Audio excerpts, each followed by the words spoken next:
Kate has played Atomfall. I have. What did you think? I really enjoyed it. I know Yeah. people have kind of been describing it as Fallout, but in England. But that kind of feels like a little bit of an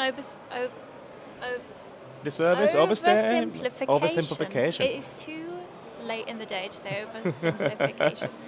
But no, it's it definitely has a taste of Fallout. Because obviously it's basically, it's a post-apocalyptic game. There's been a nuclear disaster. You awaken as someone who has no memory of what's happened.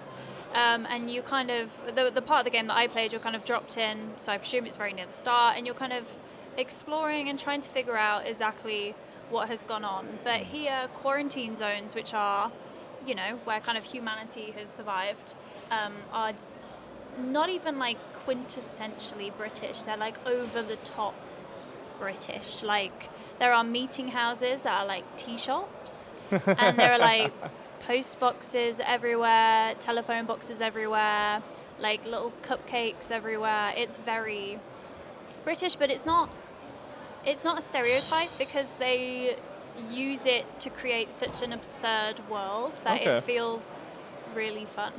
A new customer? How do? Not often we see new faces around here. So, like, what is the gameplay loop? Like, what's going on?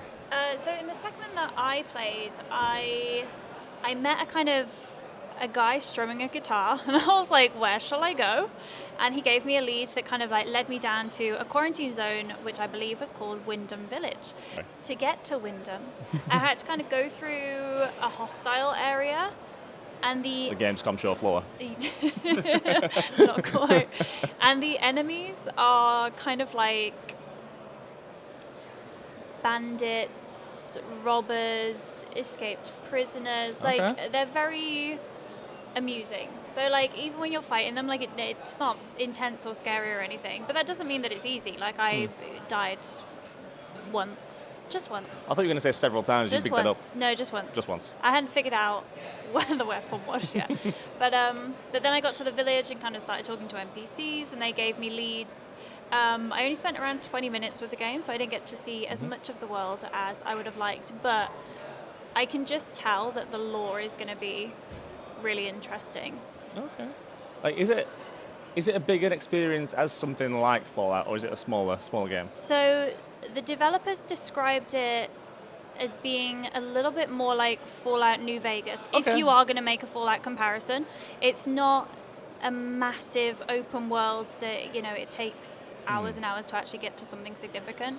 It's more concentrated, and there are more points of interest. Okay. And it's not just human enemies as well. There are bunkers with things that... Just things. Just things. Okay. Like, you will find them. You will not want to find them. But there are things if you want to get scared. I don't know what they are, because I didn't get far enough in the story for it to explain. Oh, right, okay. I was like, that's a really terrible explanation of what they are. Okay, they were like nuclear electrified ghouls. Okay, I'm on Is the board. way that I would describe it. It looks really, really promising. Very polished. That's good. I know it's a way off release yet, I believe. But what I saw, played flawlessly. And the open world looks stunning. Cool. So